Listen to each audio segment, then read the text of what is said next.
नमस्कार दोस्तों, आप सभी का study for UPSC P session में स्वागत है।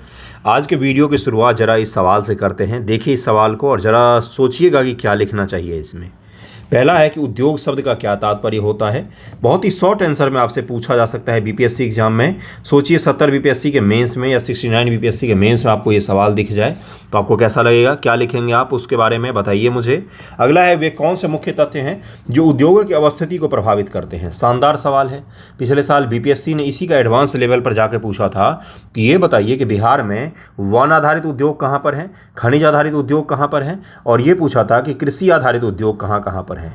तो इसी का तो अगला फॉर्म है वो सवाल। अगर एडवांस में जाएंगे बिहार स्पेशल में तो यही तरह के सवाल आपको दिखेंगे। अगला है कि कौन सा उद्योग प्रायः आधुनिक उद्योग का मेरुदंड कहा जाता है और क्यों कहा जाता है। शानदार सवाल है। ज्योग्राफी का बेसिक है। 8 का ज्योग्राफी पढ़ा रहा हूँ मैं अभी आपको। 8 के ज्योग्राफी के से सवाल है ये, और उसमें आपको इतने अच्छे सवाल दिख रहे हैं। अगला है कपास उद्योग मुंबई में तेजी से क्यों विकसित हुआ। अगर आपने पिछला ज्योग्राफी का वीडियो मेरा देखा होगा तो ये सब चीज़ें मैंने आपको पढ़ाई थी। आज का जो चैप्टर की शुरुआत करेंगे वो शुरुआत करेंगे हम लोग सेंट पीटर्सबर्ग से। सेंट पीटर्सबर्ग नहीं, पीटर्सबर्ग से शुरू करेंगे। और इसमें किसके बारे में पढ़ेंगे, तो इसमें हम पढ़ेंगे कि वहाँ पर कौन कौन से उद्योग हैं। पिछले लेक्चर में मैंने आपको प्रमुख औद्योगिक केंद्र में कुछ शहरों के नाम बताए भी थे कि कहाँ कहाँ पर कौन से उद्योग हैं, और आज उसके आगे के शहर हम लोग पढ़ेंगे। लेकिन एक चीज़ का ध्यान में रखिएगा। क्या ध्यान में रखना है, वो है ये कि अगर आप 70 बीपीएससी को सीरियसली देना चाहते हैं, बीपीएससी को सीरियसली देना चाहते हैं, 70 बीपीएससी हो, 69 बीपीएससी हो, अगर मेंस आप सच में देना चाहते हैं तो 69 के लिए तो आपके पास समय है नहीं कि आप एनसीईआरटी पढ़ें। लेकिन 70 बीपीएससी जो लोग वाकई देना चाहते हैं पीटी और मेंस, तो एनसीईआरटी को ईजी में नहीं लेना है, हल्के में नहीं लेना है। जब मैं ये चीज़ बोलता हूँ तो पता नहीं क्यों समझते नहीं हैं। इस चीज़ को ज़रूर पढ़िए इसको, और कहीं पर भी मत भागिए। कोई कोचिंग या ये सब सिलेक्शन नहीं दिलवाएगा आपको। सेल्फ स्टडी कीजिए एनसीईआरटी का, उसके पीछे के जो क्वेश्चन रहते हैं उसका आंसर लिखिए, इसी से आपकी तैयारी होगी। ठीक है। और अभी आप यकीन नहीं करेंगे, फिर जब 70 बीपीएससी पीटी हो जाएगा तो फिर आप यकीन कर लेंगे। मुझे पता है 69 जिन लोगों ने दिया है उन लोगों को मेरी बातों पर थोड़ा तो यकीन हुआ ही है। चलिए शुरू करते हैं, देखते हैं पीटर्सबर्ग में कौन से उद्योग हैं। संयुक्त राज्य अमेरिका का एक महत्वपूर्ण इस्पात नगर है। पीटर्सबर्ग के इस्पात उद्योग को स्थानीय सुविधाएं उपलब्ध हैं। कच्चा माल जैसे कोयला पीटर्सबर्ग में भी उपलब्ध है, जबकि लौह अयस्क मिनीसोटा की लौह खान से प्राप्त होता है।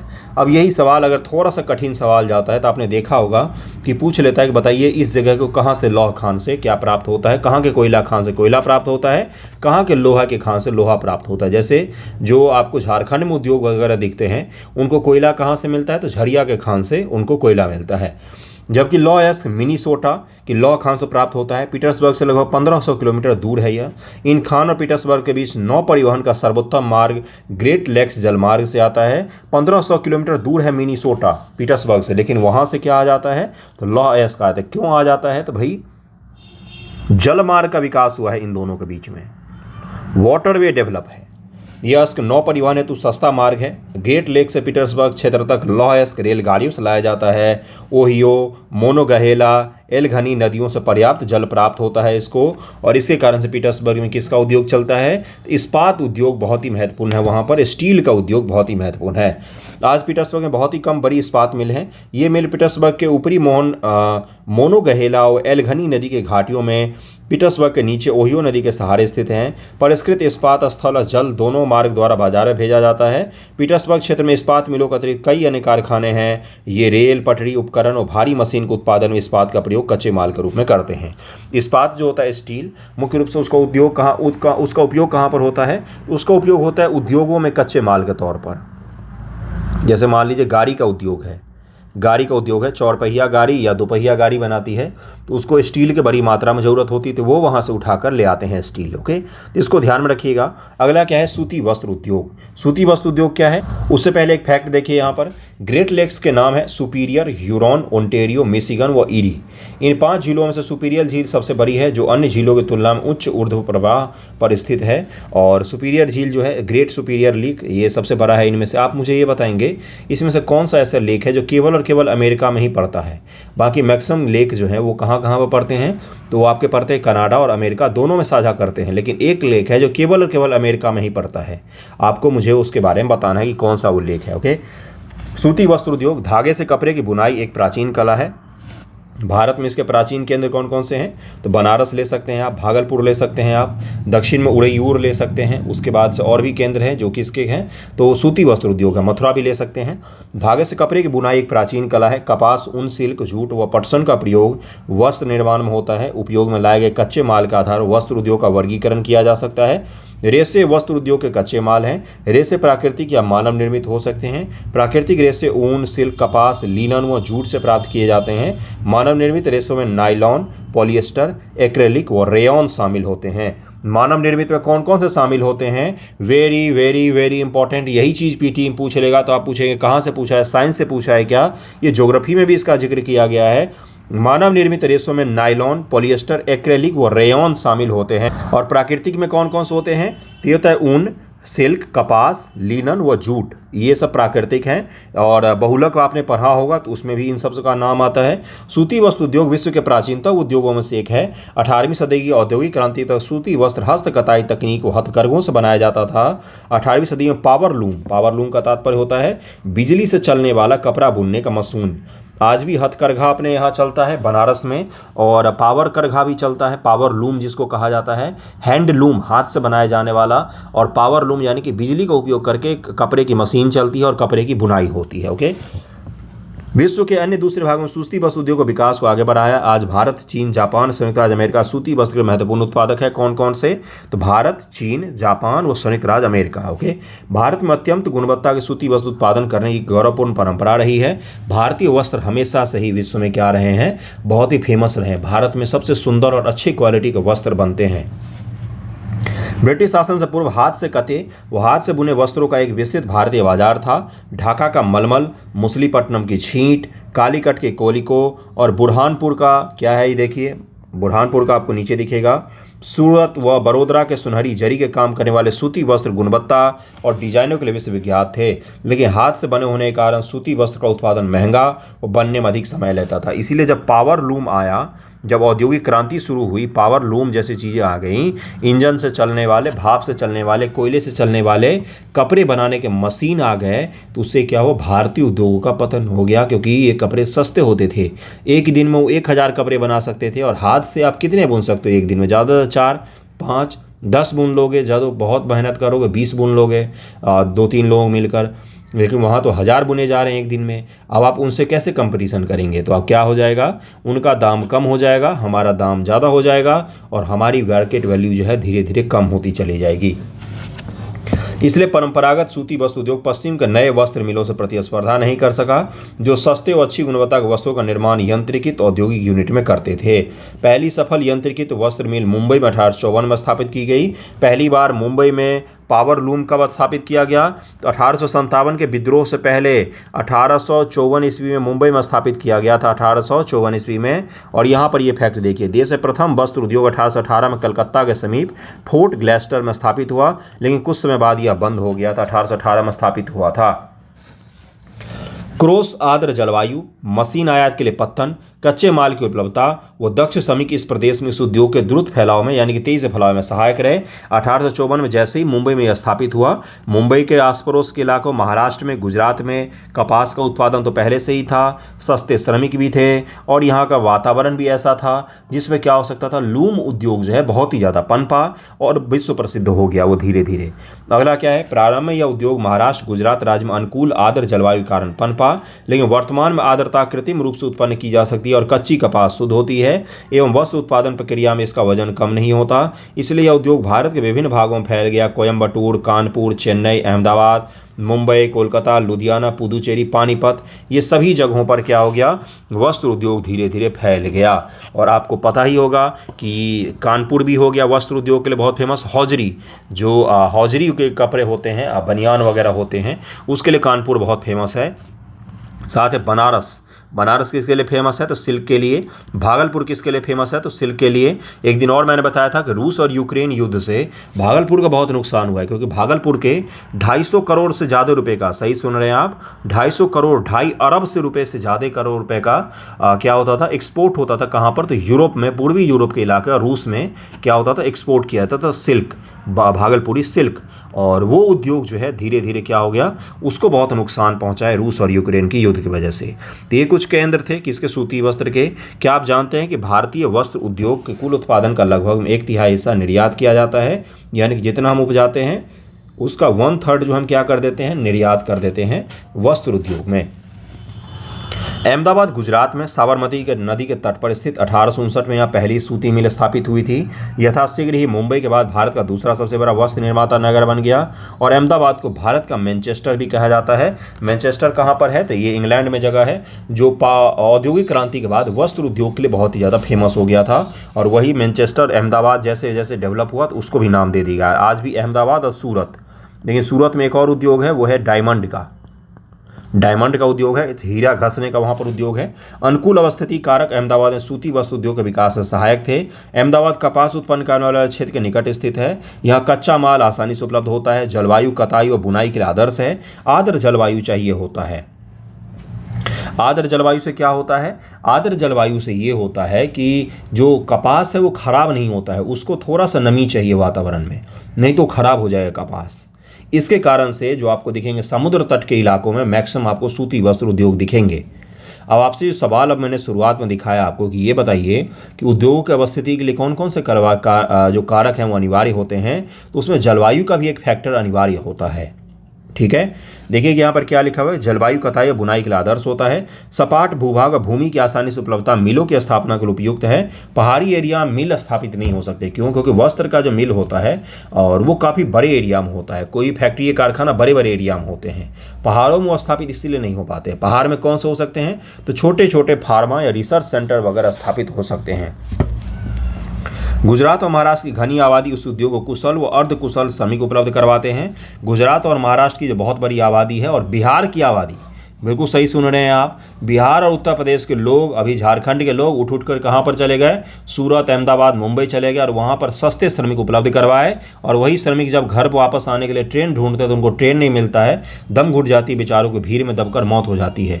ये भी एक दुर्दशा है। इसी के कारण से ये सारे उद्योग जो हैं पश्चिम में ही डेवलप हुए, पूरब में हुए नहीं। फेस्टिवल मनाने के लिए भी ट्रेन में उनको रात रात भर जाग के आना पड़ता है। जो साल भर खटते हैं, मैं उनकी बात कर रहा हूँ।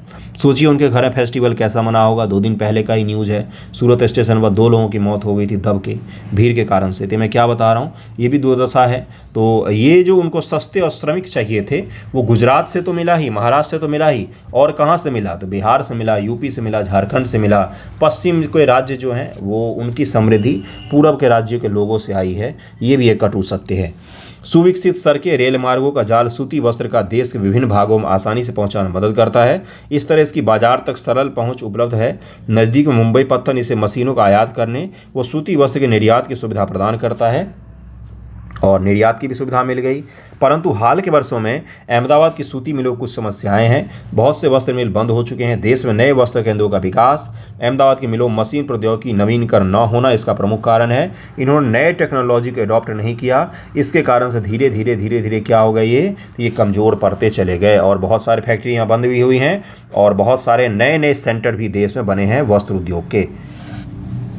ओसाका जापान में है। ओसाका में पिछले साल बैठक भी हुई थी, आपको पता होगा, G7 वगैरह का। ओसाका जापान का एक महत्वपूर्ण वस्त्र निर्माण केंद्र है। जापान का मैनचेस्टर कहा जाता है ये। ओसाका में सूती वस्त्र उद्योग का विकास कई भौगोलिक कारकों से हुआ है। ओसाका के चारों ओर विस्तृत मैदान सूती वस्त्र मिलों के विकास के लिए आसानी से भूमि की उपलब्धता सुनिश्चित करता है।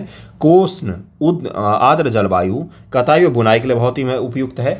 आर्द्र जलवायु चाहिए होता है कताई और बुनाई के लिए। ओके, अगला क्या है, येडो नदी की मिलों से पर्याप्त जल उपलब्ध करवाती है। श्रमिक आसानी से उपलब्ध हैं। पत्तन की अवस्थिति के कारण कपास को आयात करने और वस्तुओं के निर्यात की सुविधा भी है। तो ये सब क्या है, यही तो वो फैक्टर है जो सवाल में पूछा गया था। किसी उद्योग की अवस्थिति के लिए आयात का जगह, आयात निर्यात का जगह, कच्चे माल, वहाँ की जलवायु, सस्ते श्रमिक, वहाँ पर सपाट इलाका होना चाहिए फैक्ट्री स्थापित करने के लिए, और आबादी होनी चाहिए बेचने के लिए, खरीदने के लिए। और क्या होना चाहिए, बाजार तो होनी चाहिए। उसके अलावा आबादी होने से सस्ते श्रमिक मिल पाएंगे आपको। अब आपको समझ में आ रहा है कि उद्योग को स्थापित करने के लिए कौन कौन से कारक चाहिए। अब मुझे बताइए बिहार में कौन कौन से कारक उपलब्ध हैं। क्या सस्ते श्रमिक हैं? बिल्कुल हैं। क्या सपाट ज़मीन है? बिल्कुल है। क्या कच्चा माल है? अभाव है इसका। क्या आयात निर्यात के लिए जगहें, आयात निर्यात के लिए उपलब्ध है इंफ्रास्ट्रक्चर? बिल्कुल है। नदी मार्ग भी अब तो बन गया है, सड़क मार्ग से भी जुड़ा हुआ है, रेल मार्ग से भी जुड़ा हुआ है। क्या पूंजी है? पूंजी की कमी है। अब बताइए मुझे, उद्योग का स्थापित करने के बिहार में कौन से कारक नहीं है? सारे कारक हैं, एक कारक बस नहीं था आज तक, वो थी इच्छा शक्ति। इच्छा शक्ति सरकार ने कुछ हद तक दिखाई है, तो धीरे धीरे बिहार में भी उद्योगों का डेवलपमेंट हो रहा है, लेकिन बहुत धीरे हो रहा है और हम पीछे भी हैं बाकी राज्यों से। मुझे बताइए कौन सा कारक नहीं था? कच्चा माल ही तो नहीं है, तो कच्चा माल तो यूपी के पास भी नहीं है। यूपी में कौन कौन से खाने आप सुनते हैं बताइए मुझे, लेकिन क्या हो रहा है, वहाँ पर तो फैक्ट्रियाँ लग रही हैं। तो ये आपको समझना पड़ेगा कौन कौन से कारक होते हैं। कपास मिस्र, भारत, चीन, यूएसए से आयात की जाती है। परिष्कृत उत्पाद अधिकांशतः निर्यात किया जाता है। उच्च गुणवत्ता और कम मूल्य की वजह से इसका एक अच्छा बाजार है। यद्यपि देश का यह एक महत्वपूर्ण उद्योग है, लेकिन हाल ही में ओसाका सूती वस्त्र उद्योग का स्थान अन्य उद्योग जैसे लौह इस्पात, मशीनरी, जहाजरानी, ऑटोमोबाइल, विद्युत उपकरण, सीमेंट उद्योग लेते जा रहे हैं। इसको जरूर ध्यान रखिएगा। ओसाका कहाँ है एक बार देख लीजिए। अब आ जाइए आईटी जॉब पर। आईटी, इंफॉर्मेशन टेक्नोलॉजी, सूचना प्रौद्योगिकी, इसका बहुत हुआ है आजकल। और नए नए जो वर्कर्स बन रहे हैं, जिनको कॉर्पोरेट, कई सारे लोग देखो इंटरनेट पर बोलते कॉर्पोरेट स्लेव, लेकिन ये सब चीज़ें नहीं बोलनी चाहिए। नौकरी तो होती ही है और उन उचित वातावरण होता है। चूँकि मेंटल स्ट्रेस तो होता ही है आईटी जॉब में, लेकिन काम करने के लिए एसी कुर्सी लगा देते हैं तो बेचारों को लगता है कि हाँ ठीक है, बहुत अच्छा काम कर रहे हैं। देखिए क्या है ये, कल्पना कीजिए यदि कंपनी कार्य दिन में 24 घंटे संचालित रहें तो कितना कार्य संपादित किया जा सकता है। संयुक्त राज्य अमेरिका और बेंगलुरु, भारत की कुछ सॉफ्टवेयर कंपनियों ने ऐसा करने के लिए समझौता किया है, 24 घंटे।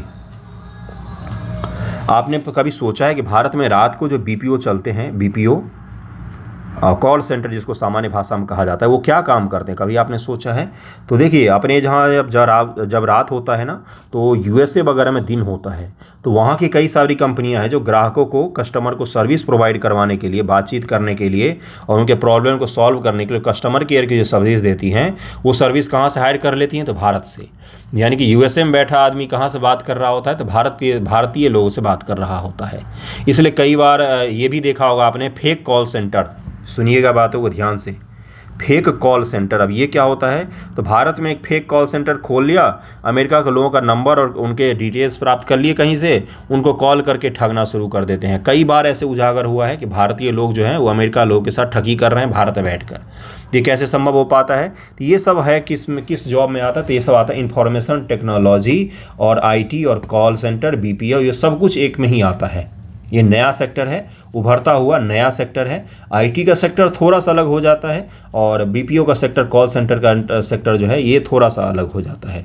लेकिन देखिए आगे बढ़ते हैं। देखिए इसमें क्या है, सॉफ्टवेयर का एक में काम होता है, एक में होता है सर्विस प्रोवाइड करवाने का, कॉल वगैरह का काम होता है।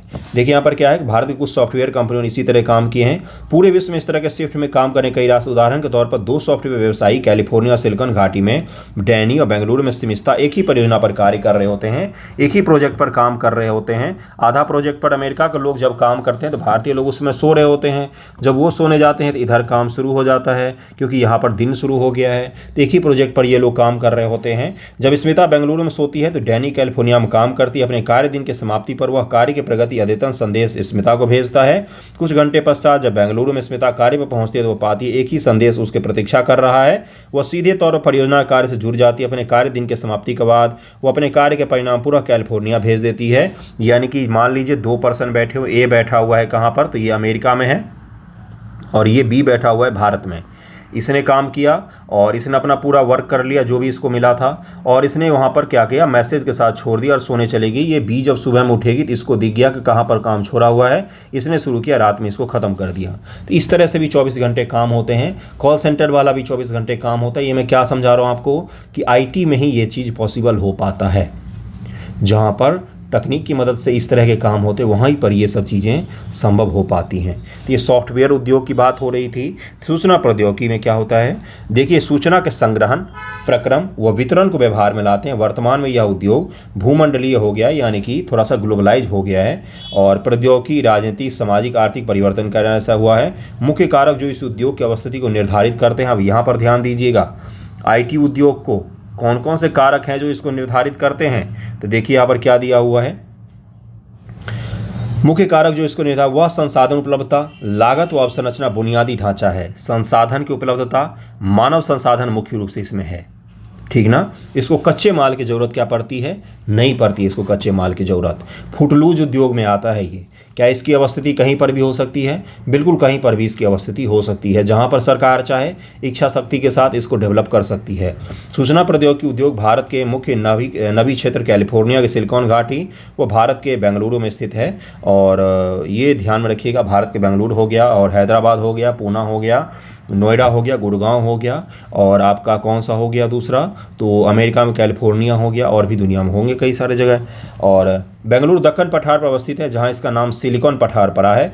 यह शहर वर्ष भर मृदु जलवायु के लिए प्रसिद्ध है। सिलिकॉन घाटी सांता क्लारा घाटी का एक भाग है जो उत्तरी अमेरिका में रॉकी पर्वतमाला के निकट अवस्थित है। इस क्षेत्र की जलवायु शीतोष्ण है। यहाँ शायद कभी तापमान 0 डिग्री सेंटीग्रेड से नीचे चला जाता है। सिलिकॉन पठार बेंगलुरु को सिलिकॉन घाटी कैलिफोर्निया का अवस्थिति लाभ को नीचे दिखाया गया है। आप इन दोनों शहरों की भी समानता को ध्यान से पढ़ सकते हैं। देखिए कौन कौन समानता है। भारत के महानगरीय केंद्रों में अन्य उभरते सूचना प्रौद्योगिकी केंद्र है मुंबई, नई दिल्ली, हैदराबाद, चेन्नई, गुड़गांव, पुणे, तिरुवनंतपुरम, कोच्चि, चंडीगढ़। ये सब क्या है? तो ये सब नए नए आईटी उद्योग के सेंटर बन रहे हैं। और ये दोनों लोग बात कर रहे हैं, ठीक है, बात कीजिए आप लोग। उद्योग के महत्वपूर्ण केंद्र बेंगलुरु के पास हमेशा विशिष्ट लाभ रहा है। इस शहर को मध्यम व उच्च प्रबंधन प्रतिभा बड़ी संख्या में उपलब्ध है। यहाँ पर लोग बड़ी संख्या में उपलब्ध हैं। और आगे बढ़ते हैं, देखते हैं आगे क्या दिया हुआ। आगे तो आपका सवाल आ गया, और बस इसको ध्यान में रखिएगा कि क्या क्या था इसमें। अगले चैप्टर पर हम लोग चलते हैं, और आपको सवाल क्या क्या पूछा जाएगा तो मैंने पहले ही दिखाया था, एक बार और फिर से दिखा देता हूँ। देखिए सवाल देखना जरूरी होता है यार, उसी से तो सब कुछ है। पढ़ लो कितना भी, सवाल अगर लिख नहीं पा रहे तो पढ़ाई लिखाई बेकार है। सही में कह रहा हूँ, ध्यानपूर्वक सुनिएगा। अगर दिन भर आप पढ़ते रहते और एक आंसर राइटिंग नहीं कर पाते तो आपकी पढ़ाई किसी लायक नहीं है। इतना खोल के कोई भी नहीं बोलेगा, मैं ही बोल रहा हूँ। अगर दिन भर पढ़ते रहते लेकिन 10 लाइन लिख नहीं पाते हैं तो आपका पढ़ाई किसी काम का नहीं है। खासतौर से सिविल सर्विसेज की अगर आप तैयारी कर रहे हैं तो 1 डे एग्जाम की तैयारी कर रहे हैं जिसमें ऑब्जेक्टिव में बस टिक लगा के पास होना है, तो उसके लिए मैं नहीं कह रहा हूँ, उसका मुझे आइडिया भी नहीं होता है। लेकिन अगर बीपीएससी यूपीएससी की तैयारी कर रहे हैं, आप दिन भर पढ़ते रहते हैं लेकिन कोई एक निबंध लिखने को आपको दे देता है, आपका हाथ कांपता है, दिमाग शून्य पड़ जाता है, कलम नहीं चलता है। बीपीएससी की तैयारी कर रहे हैं और अब दिन भर आप पढ़ते रहते हैं 4-4 5-5 घंटे, लेकिन एक आप आंसर राइटिंग नहीं कर रहे हैं तो पढ़ाई किसी काम का नहीं होता। इतनी देर आपको मैंने पढ़ाया है, अब आप इस सवाल को लिखिए, उद्योग क्या होता है। पूरा चैप्टर पढ़िए और इसको लिखिए, उद्योग क्या होता है। कौन से मुख्य कारक जो उद्योग की अवस्थिति को प्रभावित करते हैं? सभी उद्योगों के लिए अलग अलग होगा। अभी मैंने आपको समझाया कि आईटी उद्योग है या बीपीओ का उद्योग है, कॉल सेंटर का उद्योग। क्या कॉल सेंटर का उद्योग पटना में लग सकता है? बिल्कुल लग सकता है। किसी कच्चे माल की ज़रूरत नहीं होती है। क्यों नहीं लगा? क्योंकि सरकार ने लगाया नहीं, कोशिश नहीं किया सरकार ने। यही तो हुआ ना, यही तो हुआ। आईटी का उद्योग क्यों नहीं डेवलप हुआ बिहार किसी इलाके में, ये बताइए मुझे। यूपी में केवल नोएडा में ही क्यों हुआ? यूपी के लखनऊ में क्यों नहीं हुआ आईटी उद्योग का डेवलपमेंट, जबकि थोड़ा बहुत तो है ही वहाँ। कानपुर में क्यों नहीं हुआ? पूर्वी यूपी में जाइए, बनारस में क्यों नहीं हुआ आईटी उद्योग का डेवलपमेंट? क्योंकि सरकार ने चाहा नहीं। यही तो मुख्य रूप से है ना। और वहाँ बड़ी कंपनियाँ आई नहीं। और भी बहुत सारे फैक्टर होंगे। क्या उसको लगाने के लिए कुछ चाहिए? कुछ भी नहीं चाहिए। वो तो फुटलूज उद्योग है। उसके लिए मानव संसाधन चाहिए, और क्या चाहिए? और इंफ्रास्ट्रक्चर चाहिए। जैसे ग्रेटर नोएडा का निर्माण यूपी गवर्नमेंट ने किया, प्रोजेक्ट के तहत उसको बसाया गया था। भाई गुड़गांव का निर्माण राजीव गांधी जी ने देखा न्यूयॉर्क शहर को, तो उनको लगा कि भाई दिल्ली के बगल में भी न्यूयॉर्क शहर जैसा कोई शहर होना चाहिए, तो गुड़गांव का निर्माण उसी के तहत किया गया था। तो आपको पता होना चाहिए, उसी के तहत उसको बसाया गया था। तो ये सब शहर जिस प्रकार से डेवलप किए गए, क्या उस तरह से और जगह नहीं किए जा सकते? किए जा सकते हैं। और लेकिन इच्छा शक्ति की कमी थी। धीरे धीरे धीरे सही सुधार तो हो रहा है। कुछ उद्योग ऐसे होते हैं जिनको स्थापित करने के लिए किसी भी कच्चे माल की आवश्यकता नहीं पड़ती है। ऐसे उद्योगों के लिए कुछ भी नहीं चाहिए, ठीक है ना। तो इसको ध्यान में रखिएगा। ये सवाल को लिखिए ज़रा। और देखिए, कपास उद्योग मुंबई में तेजी से क्यों विकसित हुआ, अभी मैंने आपको बताया। 4 पॉइंट लिखिए, कौन कौन से कारक थे। सारे कारक बताए हैं क्यों चाहिए। और अब भी नहीं लिख पा रहे हैं तो ये आपकी गलती है। अब आपको हाथ पकड़ कोई नहीं लिखाने आएगा बीपीएससी की तैयारी में। इसी प्रकार से होता है तैयारी। स्पून फीडिंग पॉसिबल नहीं होता है इस उम्र में।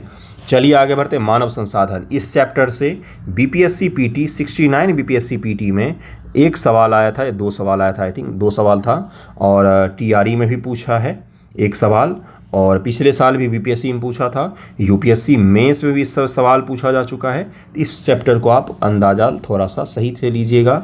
अच्छा चैप्टर है, समझने वाला चैप्टर है।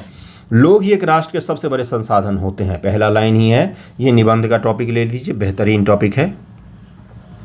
निबंध का टॉपिक है कि लोग ही एक राष्ट्र के सबसे बड़े संसाधन होते हैं। स्पष्ट कीजिए। 200 शब्दों में भी दे सकता हूँ, निबंध के लिए भी मैं दे सकता हूँ कि लिखिए इसको बैठकर। प्रकृति की देन केवल उस समय महत्वपूर्ण होती है जब वह लोगों के लिए उपयोगी होती है। लोग अपनी आवश्यकताओं और योग्यताओं से उस संसाधन में परिवर्तित कर देते हैं। मिट्टी तो मिट्टी है, उस मिट्टी का घर इंसान ने बनाया है। कोयला तो पड़ा हुआ था पृथ्वी के नीचे, उसको निकालकर जलाकर हमने हीट उत्पन्न की, हमने उसको एनर्जी के स्रोत के रूप में यूज किया है। सिलिकॉन तो पड़ा हुआ था, पृथ्वी पर सबसे ज़्यादा पाए जाने वाले तत्वों में से एक है सिलिकॉन। उस सिलिकॉन का चिप मानव ने बनाया अपने ज्ञान विज्ञान का उपयोग करके। यानी कि मिट्टी अगर है तो मिट्टी ही रह जाती, अगर हमने अपना ज्ञान विज्ञान अप्लाई नहीं किया होता। तो सबसे प्रमुख संसाधन कौन है? तो हम इंसान ही हैं, आप हैं, हम हैं। आप जो संसाधन है, कृपया आप वेस्ट ना हो, अपने संसाधन को उपयोग कीजिए और समझिए चीज़ों को। इस प्रकार मानव संसाधन ही अंतिम संसाधन है। मानव संसाधन जो है यही अंतिम संसाधन है। स्वास्थ्य, स्वस्थ, शिक्षित व अभिप्रेरित लोग अपनी आवश्यकताओं के अनुरूप संसाधनों का विकास करते हैं। ध्यान से पढ़िएगा इस पॉइंट को। क्यों? क्योंकि इसी से मानव संसाधन का निर्माण होता है। स्वास्थ्य, शिक्षित व अभिप्रेरित। ये स्वास्थ्य आपका अच्छा होना चाहिए। अगर किसी देश को अपने आने वाले कल की इकोनॉमी को सुधारना है तो देश के लोगों का स्वास्थ्य को सुधारना पड़ेगा। अगर किसी देश को अपने आने वाले समय का इकोनॉमी सुधारना है तो अपने यहाँ का एजुकेशन सुधारना पड़ेगा। एजुकेशन नहीं होगा तो आने वाले समय में काम करने वाले लोग नहीं होंगे, अच्छे स्किल्ड वर्कर, पढ़े लिखे लोग नहीं होंगे, तो देश को कौन आगे ले जाएगा? कोई भगवान ले जाएंगे क्या? कोई भी नहीं ले जा रहा। तो आपको पता चल रहा है कि स्वास्थ्य और शिक्षा को लेकर क्यों इतनी ज़्यादा बहस होती है। चलिए आगे बढ़ते हैं। अन्य संसाधनों के भांति मानव संसाधन विश्व में समान रूप से वितरित नहीं है। अपने शैक्षणिक स्तर, आयु और लिंग में वे एक दूसरे से भिन्न हैं। उनकी संख्या और लक्षण बदलते रहते हैं। जैसे कोयला सभी जगहों पर समान रूप से नहीं पाया जाता, वैसे इंसान भी सभी जगहों पर समान रूप से नहीं पाए जाते हैं। बंधुओं, इस चीज़ का ध्यान में रखिएगा। क्या आप जानते हैं कि भारत सरकार के अधीन एक मानव संसाधन मंत्रालय 1985 में मंत्रालय का निर्माण लोगों के कौशल बढ़ाने के लिए किया गया था। इससे यह प्रदर्शित होता है कि लोग देश के लिए कितने महत्वपूर्ण संसाधन हैं। 1985 में लोगों को संसाधन के तौर पर बनाने के लिए एक मंत्रालय बनाया गया और 2025 आने वाला है, दुनिया की तीसरी बड़ी इकॉनमी बनने वाले हैं हम। पिछले 40 साल में क्या हमने डेवलपमेंट नहीं किया? किया है डेवलपमेंट। 85 मानव संसाधन का प्रण लिया कि अब लोगों को स्किल करना है। तो देखिए भारत में आज सबसे बड़ी वर्क पॉपुलेशन है कि नहीं है? सबसे ज़्यादा इंजीनियर डॉक्टर हम प्रोड्यूस करते हैं कि नहीं करते हैं? तो ये उसी एफर्ट का तो था। कई बार एफर्ट लॉन्ग टर्म में दिखते हैं। ओके, चलिए आगे बढ़ते हैं, देखते हैं क्या है। मेरे विद्यालय में 500 बच्चे हैं। ठीक है भाई, ये बच्चों से बात कर, आप लोग बच्चे थोड़ी ना हैं।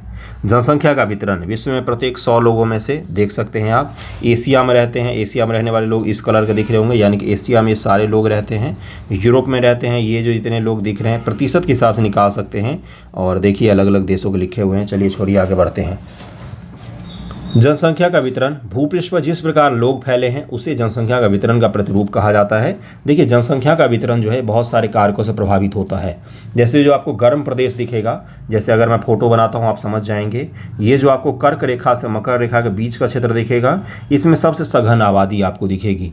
क्यों? क्योंकि यहाँ पर भोजन आसानी से उपलब्ध है, यहाँ पर हर चीज़ आसानी से उपलब्ध है, इसलिए यहाँ पर क्या होगा, लोगों की जनसंख्या ज़्यादा होगी, फर्टिलिटी भी उनकी ज़्यादा होती है। विश्व की जनसंख्या 90% से अधिक भाग भूपृष्ठ के लगभग 30% भाग पर निवास करता है। दुनिया भर के 90% लोग मात्र दुनिया के 30% भूभाग पर ही रहते हैं। विश्व जनसंख्या वितरण अत्यंत असमान है। कुछ क्षेत्र बहुत घने बसे हुए हैं, कुछ विरल बसे हुए हैं। जैसे यूपी और बिहार का मैदान जो है, गंगा का मैदान जो है, ये दुनिया का सबसे सघन आबादी वाला प्रदेश है। जापान सबसे सघन आबादी वाला प्रदेश। वहीं रूस चले जाइए, उतरे बड़े रूस की आबादी 10 करोड़ भी नहीं है। तो आप मुझे बताइए, रूस में अगर भारतीयों को दे दे तो क्या होगा? ज़मीन ही ज़मीन है, जहाँ तक जोतना है जोत लो, है ना। अगला क्या है? दक्षिण व दक्षिण पूर्वी एशिया, यूरोप, उत्तर पूर्वी उत्तरी अमेरिका घने बसे हुए क्षेत्र हैं। उच्च अक्षांशीय क्षेत्र, उष्णकटिबंधीय मरुस्थल, उच्च पर्वतों, विषुवतीय वन के क्षेत्र बहुत कम लोग रहते हैं। विषुवत के वन के इलाकों में बहुत कम लोग रहते हैं, वरना कर्क और मकर रेखा के बीच में घनी आबादी आपको दिखेगी। विषुवत वृत्त के दक्षिण की अपेक्षा विषुवत वृत्त के उत्तर में बहुत अधिक लोग रहते हैं। जैसे ये पृथ्वी है, ये विषुवत है, इसके दक्षिणी भाग में बहुत कम लोग रहते हैं, क्योंकि यहाँ पर स्थल मंडल जो है वो कम है, और उत्तरी भाग में अधिक लोग रहते हैं विषुवत वृत्त के। ये सारे स्टेटमेंट देकर आपसे पूछ सकता है। इसीलिए बोलता हूँ कि एनसीईआरटी पर ही एनालिटिकल और सोचने समझने की शक्ति डेवलप होती है। कोई फैक्ट है क्या इसमें? आपको दुनिया का देखिए, विषुवत के नीचे जो देश हैं उनमें आपको वहाँ पर आपको स्थल कम दिखेगा। स्थल कम दिखने से क्या होता है, वहाँ पर आबादी भी कम रहती है। स्थल है भी तो मरुस्थल ज़्यादा है उसमें। ऑस्ट्रेलिया पूरा का पूरा मरुस्थल है। देखिए वहाँ पर ध्यान से कौन कौन सी जगह पर रह सकते हैं लोग। तो इसी को क्या कहा है, तो इसी को कहा था एनालिटिकल पावर। तो ये आपको एनसीईआरटी पढ़ने से ही डेवलप होगा। विश्व की कुल जनसंख्या लगभग 1/3 लोग 2 महाद्वीप एशिया और अफ्रीका में रहते हैं। सबसे ज़्यादा लोग कहाँ पर रहते हैं, तो एशिया और अफ्रीका में रहते हैं। आप देख सकते हैं यहाँ पर अफ्रीका और एशिया में रहने वाले लोगों की संख्या ज़्यादा है। विश्व के 60% लोग केवल 10 देशों में रहते हैं। दुनिया की 60% पॉपुलेशन जो है ना, ये केवल 10 देशों में रहती है। इन सभी देशों में 10 करोड़ से अधिक लोग रहते हैं। अब देखिए यहाँ पर चीन की आबादी से ज़्यादा अब तो भारत की हो गई है, 143 करोड़ करीब में हो गई है भारत की आबादी। चीन का 142 करोड़। उसके बाद से यूएसए की आबादी है जो लगभग में 40 करोड़ के आसपास में है। फिर इंडोनेशिया की आबादी भी 40 करोड़ है। फिर ब्राज़ील की आबादी करीब में 30 से 32 करोड़ है। पाकिस्तान की आबादी करीब में 25 से 30 करोड़ के बीच में मानी जाती है। वहाँ पर तो आबादी का भी सही रिकॉर्ड नहीं है। अब ये देशों को जोड़ देंगे तो दुनिया के 60% ज़्यादा आबादी कहाँ पर रहती है, तो अपने आस पड़ोस में ही रहती है गुरु। चीन, भारत और पाकिस्तान को मिला दो तो आधे से ज़्यादा दुनिया की आबादी हम कवर कर लेते हैं। ठीक है, चलिए आगे बढ़ते हैं। क्रियाकलाप दिया है आपको, क्रियाकलाप करके क्या करेंगे, बच्चे थोड़ी ना आप। जनसंख्या घनत्व, क्या आप जानते हैं भारत की जनसंख्या घनत्व औसत घनत्व 382 है प्रति व्यक्ति प्रति किलोमीटर। एक चीज़ और है, बहुत सारे बच्चे मुझे पूछते हैं कि ये सब चैप्टर मेरे बुक में नहीं है, तो मैं एक चीज़ बता देता हूँ। ये न्यू एनसीईआरटी है, 2015-16 में ये लाया गया था। इसके पहले और इसके बाद का अगर बुक होगा तो उसमें चैप्टर अलग हो सकते हैं। आई डोंट नो कौन सा है कौन सा नहीं आपके पास, लेकिन मैं आपको बता रहा हूँ कि 15-16 ईस्वी का है ये, तो उसी समय का एनसीईआरटी है ये। अब आपके बुक में अगर चैप्टर नहीं है तो कोई बात नहीं, एक्स्ट्रा पढ़ लिया, और अगर है तो पढ़िए फिर उसको इसी से। पृथ्वी पृष्ठ के एक इकाई क्षेत्र में रहने वाले लोगों की संख्या को जनसंख्या कहते हैं। एक इकाई क्षेत्र मतलब क्या होता है, 1 किलोमीटर लंबा, 1 किलोमीटर चौड़ा, ये जो क्षेत्र होता है इसमें कितने लोग रहते हैं ना, इसी को क्या कहा जाता है, इसी को जन घनत्व कहा जाता है, जन घनत्व। अब बिहार का क्या जन घनत्व समान ही है, लगभग में समान है। सभी जिलों का लगभग में देखेंगे समान, क्योंकि सबकी भौगोलिक स्थिति एक ही है। वहीं आप उत्तराखंड जाइए, उत्तराखंड का मैदानी इलाका जो होगा, जैसे हरिद्वार का इलाका हो गया, तो वहाँ पर आबादी क्या दिखेगी आपको, ज़्यादा दिखेगी। वहीं उत्तरकाशी चले जाएंगे तो क्या दिखेगा, उत्तरकाशी में आबादी कम दिखेगी। क्यों, क्योंकि भूगोल के कारण से आबादी का जो वितरण है वो कहीं न कहीं प्रभावित होता है। संपूर्ण विश्व का औसत जनसंख्या घनत्व मात्र 51 है। विश्व का औसत जनसंख्या घनत्व कितना है, इतनी आबादी होने के बाद भी 1 किलोमीटर एरिया मात्र 51 लोग रहते हैं अभी विश्व में। व्यक्ति प्रति वर्ग किलोमीटर है। सबसे अधिक जनसंख्या घनत्व दक्षिण मध्य एशिया में, इसके पश्चात क्रमशः पूर्वी एशिया व दक्षिण पूर्वी एशिया में है। ओके, जनसंख्या वितरण को प्रभावित करने वाले कारक अभी मैंने बताया। स्थलाकृति, पहाड़ है तो कम लोग रहेंगे, मैदान है तो ज़्यादा लोग रहेंगे। जलवायु कैसी है, ठंडी और ज़्यादा गर्म, ज़्यादा ठंडी जलवायु है तो कम लोग रहेंगे, और सही जलवायु है, शीतोष्ण है या समशीतोष्ण कटिबंध है तो वहाँ पर क्या रहेंगे, वहाँ पर लोग ज़्यादा रहेंगे। मृदा अगर उपजाऊ है, जैसे गंगा का मैदान बहुत उपजाऊ है तो यहाँ पर ज़्यादा लोग रहते हैं, और मरुस्थल कम उपजाऊ है तो वहाँ पर कम लोग रहेंगे। सीधी सी बात है। जल, जहाँ पर जल होगा, जैसे नदियों के किनारे, समुद्र के किनारे आपको आबादी ज़्यादा दिखेगी। वहीं पर जहाँ पर जल की उपलब्धता नहीं है, पीने की जल की उपलब्धता, वहाँ पर आपको आबादी कम दिखेगी। खनिज निक्षेप वाले क्षेत्र अधिक बसे हुए हैं। दक्षिण अफ्रीका के हीरो की खान, मध्य पूर्व में तेल की खोज ने इस क्षेत्र में लोगों को रहने के लिए प्रेरित किया। ठीक है, ये चीज़ क्लियर हो गया। आगे चलें। अगला है सामाजिक, सांस्कृतिक व आर्थिक कारक भी हैं। जहाँ पर इकोनॉमिक रूप से ज़्यादा एक्टिविटी होती है वहाँ पर लोग ज़्यादा रहते हैं। जैसे नोएडा ले सकते हैं, जैसे बेंगलोर ले सकते हैं। यहाँ पर आबादी क्यों ज़्यादा है, क्योंकि यहाँ पर इकोनॉमिक एक्टिविटी ज़्यादा है। जैसे दिल्ली ले सकते हैं, क्या है दिल्ली में, न जल स्वच्छ है, न हवा स्वच्छ है, न खाना स्वच्छ है। तीन ही चीज़ तो चाहिए रहने के लिए, खाना और क्या चाहिए, हवा और पानी। तीनों चीज़ दूषित है यहाँ का। खाने में यहाँ पर सब्जियों में आपको आर्सेनिक मिल सकता है, हवा में तो जो चाहेंगे वो मिल सकता है सिर्फ हवा के। पानी भी यहाँ के प्रदूषित है, फिर भी लोग रह रहे हैं। क्यों रह रहे हैं, तो इकोनॉमिक एक्टिविटी यहाँ पर ज़्यादा है। जापान को ओसाका, भारत में मुंबई, दिल्ली, ये सब घने बसे हुए शहर है। सांस्कृतिक कारक, धर्म वगैरह के कारण भी लोग रहते हैं। जैसे बनारस धार्मिक और सांस्कृतिक केंद्र है। बनारस, येरूशलम, वेटिकन सिटी, ये सब क्या है, ये सब धार्मिक सिटी होते हैं, है ना। जैसे मथुरा हो गया, जैसे आपका मक्का मदीना हो गया, ये सब क्या हो गया, ये सब धार्मिक सिटी होते हैं। धर्म के कारण से रिलीजियस का फैक्टर वहाँ पर ज़्यादा मजबूत होता है। सामाजिक कारण, अच्छे आवास और शिक्षा, स्वास्थ्य सुविधाओं के क्षेत्र में अत्यधिक घने बसे। उदाहरण के लिए पूना हो गया, ये सब उदाहरण हो गए जहाँ पर शिक्षा सुविधाओं। और एक क्षेत्र होता है पहाड़ों में, होता है स्वास्थ्यवर्धक क्षेत्र। पहाड़ों में कुछ ऐसे जगह पर होते हैं जहाँ के जलवायु वगैरह, जहाँ के हवा पानी इतनी स्वच्छ है कि वहाँ पर रहेंगे तो आपकी स्वास्थ्य ठीक हो जाता है। है ना। भारत में भी ऐसी जगह है, पाकिस्तान में भी एक घाटी है, उसका घाटी का नाम मैं भूल रहा हूँ, जहाँ के लोगों की औसत आयु 100 वर्ष है। पाकिस्तान में शायद स्वात घाटी है या ऐसा ही कोई इलाका है। वहाँ का पानी और हवा इतना स्वच्छ है कि वहाँ पर एवरेज उम्र कितना है, 100 वर्ष।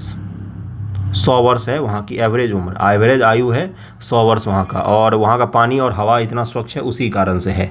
जनसंख्या परिवर्तन। अब जनसंख्या परिवर्तन क्या होता है? जनसंख्या परिवर्तन तात्पर्य एक निश्चित अवधि के दौरान लोगों की संख्या में परिवर्तन से है। विश्व की जनसंख्या स्थिर नहीं है, कभी घट जाती है तो कभी बढ़ जाती है। अब जैसे स्वाइन फ्लू आया था, स्वाइन फ्लू नहीं बोल रहा हूँ मैं, कौन सा आया था, स्पेनिश फ्लू। विश्व की आबादी घट गई थी, भारत की आबादी घट गई थी, इतने लोग मरे थे। और अभी बूम कर रही है आबादी, यह कई गुना बढ़ गई, जैसा कि चित्र 6.1 में दिखाया गया है। देखिए यहाँ पर कितनी तेज़ी से बढ़ रही है। जन्म और मृत्यु की संख्या परिवर्तन कारण हुआ है। मानव इतिहास की लंबे अवधि में 1880 तक विश्व की जनसंख्या धीरे धीरे बढ़ी। 1800 ईस्वी तक विश्व की जनसंख्या धीरे धीरे बढ़ी। बड़ी संख्या में बच्चे जन्म लेते थे, लेकिन शीघ्र ही उनकी मृत्यु भी हो जाती थी। ऐसा इसलिए क्योंकि वहाँ उचित स्वास्थ्य सुविधाएं नहीं थी, सभी लोगों के लिए पर्याप्त भोजन उपलब्ध नहीं था, किसान सभी लोगों के लिए भोजन की आवश्यकता को पूरा करने के पर्याप्त उत्पादन करने में सक्षम नहीं थे। इसके परिणाम स्वरूप जनसंख्या वृद्धि बहुत कम थी। लेकिन औद्योगिक क्रांति का दौर याद कीजिए, 1750 के बाद कृषि भी डेवलप होगा, हर चीज़ डेवलप होगा, आबादी भी बूम करेगी, साथ साथ में इतनी आबादी हो जाएगी कि संभालना मुश्किल हो जाएगा। 1804 में, अब यहीं से नोट करना है आपको, 1804 में विश्व की आबादी 1 अरब हो गई। पृथ्वी का जब से जन्म हुआ 5 करोड़ वर्ष पहले, जहाँ पर जब जीवन शुरू हुआ, तब से लेकर 1804 तक इसकी आबादी कितनी हुई? मात्र 1 अरब, मात्र 1 अरब, मात्र 1 अरब। 1959 में विश्व की जनसंख्या 3 अरब, 150 वर्षों में 3 अरब पहुंच गई, 3 गुना हो गई। अगले 150 वर्षों में 3 गुना। इसके प्रायः जनसंख्या विस्फोट कहते हैं। 1999 में 30 वर्ष की अवधि में 59 से 99, मात्र 30 वर्ष में इसकी दोगुनी हो गई, 6 अरब हो गई। 30 वर्ष में 6 अरब हो गई। एक्सपोनेंशियली बढ़ती है विश्व की आबादी। इंसान की आबादी कीड़े मकोड़ों जैसे एक्सपोनेंशियली बढ़ी है। 1800 ईस्वी तक, 1804 ईस्वी में कितना? 1 अरब। 1959 में कितनी? 3 अरब। मात्र 30 वर्षों में कितनी? 6 अरब। और अभी कितनी हो गई है? 1999 से 2023 में 8 अरब आबादी हो चुकी है। कहाँ से? 3 अरब से हम कहाँ पे आ गए? 6 अरब से कहाँ पर आ गए? 8 अरब पे। चलिए आगे बढ़ते हैं। इस वृद्धि का मुख्य कारक खाद्य आपूर्ति, औषधि के कारण मृत्यु का दर कम होना। पहले क्या होता था? जन्म दर तो हमेशा से ही इंसानों का ज़्यादा रहा है, लेकिन मृत्यु का दर भी ज़्यादा होता था। कोई भी आदमी 50 वर्ष जी जाए तो बहुत बड़ी उम्र मानी जाती थी, है ना। तो उससे कम आयु में मृत्यु हो जाती थी, या 4 बच्चे जन्म ले रहे तो उसमें से 3 मर जाते थे, सामान्य तौर पर ऐसा होता था, है ना। तो उसके कारण से क्या होता था? उसके कारण से ये होता था कि जन्म दर मृत्यु दर समान रहती थी, तो आबादी स्थिर रहती थी। लेकिन बाद में क्या हो गया? तो जन्म दर तो वही रहा, मृत्यु दर कम कर दिया हमने, स्वास्थ्य सुविधाओं का विकास हुआ, इन सब के कारण तो क्या हो गया? आबादी बहुत तेज़ बढ़ गई और जनसंख्या विस्फोट हो गया। जन्मों को साधारणतः जन्म दर में आंका जाता है। जन्म दर अर्थात प्रति 1000 व्यक्तियों पर जीवित जन्मों की संख्या मापा जाता है। मृत्यु दर को प्रति 1000 व्यक्तियों पर मृतकों की संख्या मापा जाता है। किसी क्षेत्र विशेष में लोगों के आने जाने को प्रवास कहते हैं। मान लीजिए कहीं पर आप किसी क्षेत्र विशेष में आ जा रहे हैं तो उसको प्रवास कहा जाता है। जन्म और मृत्यु जनसंख्या परिवर्तन के प्राकृतिक कारक है। एक देश के जन्म दर और मृत्यु दर के बीच के अंतर को प्राकृतिक वृद्धि दर कहते हैं। जन्म दर मान लीजिए उसका 8 है, मृत्यु दर उसका 6 है, तो इसमें से जो 2 जो हो जाएगा वो क्या हो जाएगा उसका? तो उसका नेचुरल जो डेवलपमेंट का ग्रोथ हो जाएगा, प्राकृतिक वृद्धि दर जो हो जाएगा वो 2 हो जाएगा। इन दोनों के बीच का अंतर होता है। देखिए यहाँ पर क्या दिया हुआ है। अगर आपके देश में जन्म दर ज़्यादा है, मृत्यु दर कम है, तो क्या हो जाएगा? जनसंख्या वृद्धि होगी। जन्म दर और मृत्यु दर समान ही है, जितने लोग जन्म ले उतने ही मर भी रहे हैं, जनसंख्या स्थिर होगी। और क्या होगा? अगर जन्म दर अपने यहाँ क्या है? कम है, और मृत्यु दर ज़्यादा है, तो जनसंख्या में कमी आ जाएगी, जनसंख्या ग्रोथ आपका कम हो जाएगा। ये बैलेंस होना चाहिए, लेकिन हम लोग मृत्यु दर से घबराते हैं, हमेशा मृत्यु दर को कम करने की कोशिश करते हैं। अब यहाँ से ज़रा ध्यान से पढ़िएगा डेफिनेशन वगैरह को। प्रवास एक अन्य कारण है जिसके कारण जनसंख्या का आकार में परिवर्तन होता है। जैसे बेंगलोर, जैसे दिल्ली में छठ के समय में दिल्ली अधूरी हो जाती है, खाली हो जाती है। बेंगलोर वगैरह भी फेस्टिवल के समय में खाली हो जाते हैं। क्यों? क्योंकि वहाँ पर प्रवासी बहुत सारे लोग रहते हैं और वापस चले जाते हैं अपने अपने फेस्टिवल मनाने के लिए। फिर वो आ जाएंगे फेस्टिवल मना के।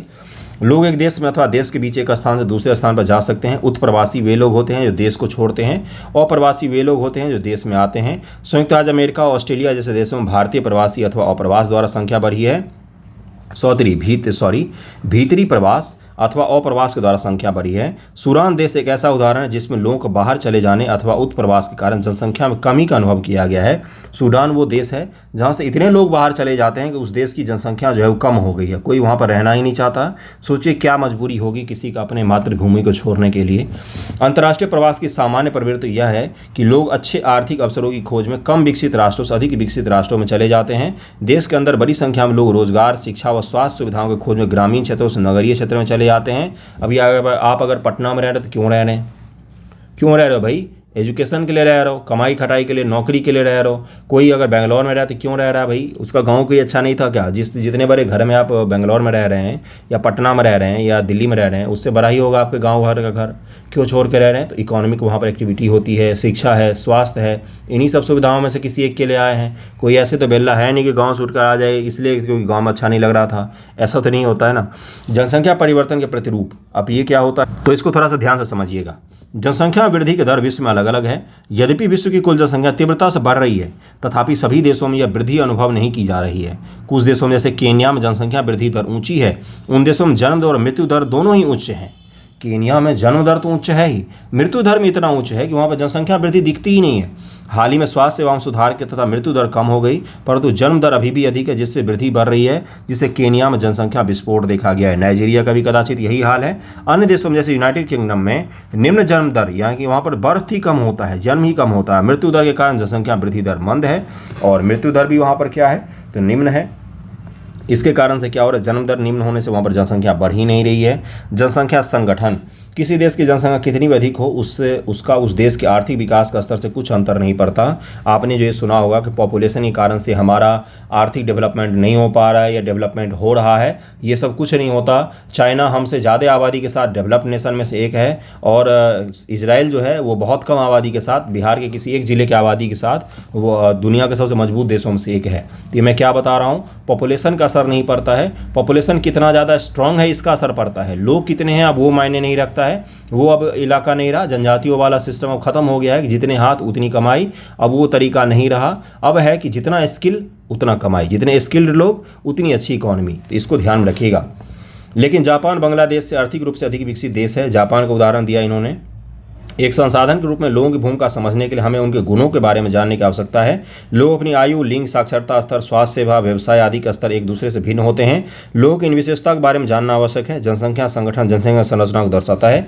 अब मैं आपको जनसंख्या पिरामिड के बारे में बताऊंगा जो जानना बेहद जरूरी होता है। एक जनसंख्या पिरामिड दर्शाता है, देखिए क्या, कुल जनसंख्या विभिन्न आयु वर्गों में विभाजित है। उदाहरणार्थ 5 से 9 वर्ष, 10 से 14 वर्ष। कुल जनसंख्या का प्रतिशत इन वर्गों में प्रत्येक वर्ग में पुरुष व स्त्रियां उपविभाजित होती है। दिखाता हूं मैं, चिंता मत कीजिए। देखिए यहाँ पर क्या है, ये एक पिरामिड बना हुआ है। ये पुरुष का है, ये स्त्री का है, और ये क्या है, तो ये देखिए 0 से 4 वर्ष है। इसमें जन्म लेने वाले बच्चे जो हैं वो ज़्यादा हैं, लेकिन उनकी लॉन्ग लाइफ नहीं है। तो देखिए इसका कैसा आकार रहेगा, दिख रहा है आपको आकार इसका। ये मैं क्या कह रहा हूँ कि जन्म तो बहुत सारे बच्चे लेते हैं, लेकिन क्या हो रहा है, तो उनकी आयु ज़्यादा नहीं है। ऊपर जाते जाते धीरे धीरे कम करके हो जाते हैं, यानी कि ज़्यादा दिन तक जीने वाले बच्चों की संख्या यहाँ पर क्या है, तो कम है। इस तरह के जनसंख्या पिरामिड से पीटी में भी सवाल पूछा जाता है। पीटी में किस प्रकार से पूछा जाता है, देखिए यहाँ पर क्या लिखा हुआ है कि जो नीचे की संख्या है वो जन्म दर का स्तर को दर्शाती है। ऊपर का आकार वृद्ध लोग 65 से अधिक संख्या दर्शाता है और मृतकों की संख्या को दर्शाता है। जनसंख्या पिरामिड एक देश में आश्रित लोगों की संख्या भी बताता है। युवा आश्रित लोग 15 वर्ष से कम आयु के और वृद्ध आश्रित लोग 65 वर्ष अधिक आयु के होते हैं। जैसे यहाँ से देख सकते हैं आप, यहाँ से क्या है, यहाँ से ये नीचे ये भी आश्रित जनसंख्या है और 65 से ऊपर ये भी आश्रित जनसंख्या है। जिस देश में आश्रित जनसंख्या ज़्यादा होगी, काम करने वाले लोग ज़्यादा कम होंगे, तो हम वहाँ पर क्या बोल सकते हैं कि वहाँ पर जन्म दर भी ज़्यादा है और मृत्यु दर भी कम है, लेकिन वहाँ पर युवा जनसंख्या बहुत ही कम है। ये स्थिति कहाँ पर देखने को मिलती है, तो जापान में दिखती है हमें, जहाँ पर जन्म दर भी कम है, वहाँ पर बच्चे भी कम जन्म ले रहे हैं, युवा भी कम है, लेकिन वृद्ध लोग वहाँ पर ज़्यादा हैं। तो इसी प्रकार से वहाँ पर अगर मैप बनाएंगे तो नीचे वहाँ पर सकरा होगा और ऊपर जाने पर वो क्या हो जाता है, चौड़ा हो जाता है। इस प्रकार से जापान का मैप बनता है। तो मैं क्या बता रहा हूँ आपको, जापान में जन्म दर इतना कम है, युवा आबादी इतनी कम है और वृद्ध लोगों की संख्या वहाँ पर हद से ज़्यादा है, जिसके कारण जापान को बूढ़ों का देश कहा जाता है।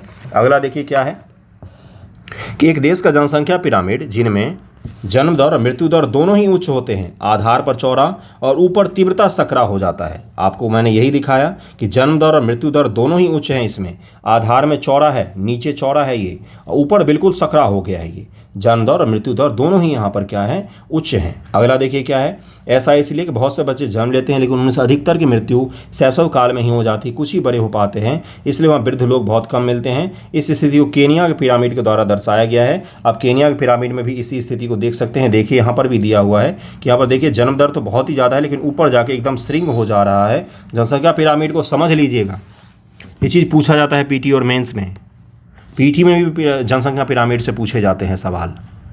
ओके, आगे बढ़ते हैं। जिन देशों मृत्यु दर यानी कि विशेष रूप से बहुत छोटे बच्चों कम हो रही है, युवा आयु वर्ग का पिरामिड चौड़ा होता है। आप देख सकते हैं यहाँ पर शिशु प्रौढ़ावस्था तक जीवित रहते हैं, या भारत के पिरामिड में दृष्टिगोचर होता है 6.8। ये भारत का पिरामिड है जहाँ पर आपको सही दिखेगा। इस प्रकार की जनसंख्या में युवा सापेक्षता अधिक है। इसका अर्थ है कि मजबूत और वर्धमान बढ़ती हुई श्रम शक्ति है, अपने देश के लिए बेहतरीन चीज़ है ये जापान का पिरामिड है जिसमें आप देख सकते हैं क्या है। यहाँ पर देखिए क्या है कि यहाँ पर देखिए कम जन्म दर है। जन्म दर आपको कम दिखेगा, बीच में आपकी आबादी ज़्यादा दिखेगी और उसके ऊपर भी आबादी आपको सही दिखेगी। कम जन्म दर वाले जापान जैसे देशों में आधार में पिरामिड सकरा होता है। घटी मृत्यु दर के कारण अधिक लोग वृद्ध आयु तक पहुंच जाते हैं और अधिकांश लोग जो होते हैं वृद्ध हो जाते हैं। इसका उदाहरण आपको जापान के पिरामिड से मिल सकता है। जनसंख्या पिरामिड को ध्यान रखिएगा, हमेशा नीचे जन्म दर होता है और ऊपर जैसे जैसे आयु बढ़ती जाती है तो ऊपर मृत्यु दर दिखता है आपको। ओके, तो ये आपका 8 का भी एनसीईआरटी मैंने कंप्लीट कर दिया है, पूरा चैप्टर कंप्लीट हो गया है। इसके सवाल हैं कुछ जिसको आपको मैं दिखा देता हूँ और उसको लिखने की कोशिश ज़रूर कीजिएगा, नहीं तो ये चैप्टर पढ़ना बेकार है। कुछ नहीं किया है आपने सत्यनारायण भगवान की कथा सुनने के अलावा। अगर आप इसको नहीं लिखते हैं तो लोगों को एक संसाधन क्यों समझा जाता है? विश्व में जनसंख्या का असमान वितरण के क्या कारण है? अभी मैंने समझाया कारण। इसका कौन कौन सा कारण है बताइए मुझे। जलवायु से लेकर, मिट्टी से लेकर, उद्योग से लेकर, आर्थिक से लेकर धर्म तक सब कुछ मैंने बताया है। विश्व की जनसंख्या तीव्रता से बढ़ रही है, क्यों? जनसंख्या परिवर्तन में प्रभावित करने वाले किन्हीं 2 कारकों की भूमिका का वर्णन कीजिए। जनसंख्या संगठन से क्या तात्पर्य है? जनसंख्या पिरामिड क्या है? किसी देश की जनसंख्या समझने में किस प्रकार से मदद करते हैं, इसके बारे में लिखिए। कैसा लगा है वीडियो जरूर बताइएगा। 8 का एनसीईआरटी कंप्लीट हो चुका है। थैंक यू सो मच आप सभी का वीडियो देखने के लिए।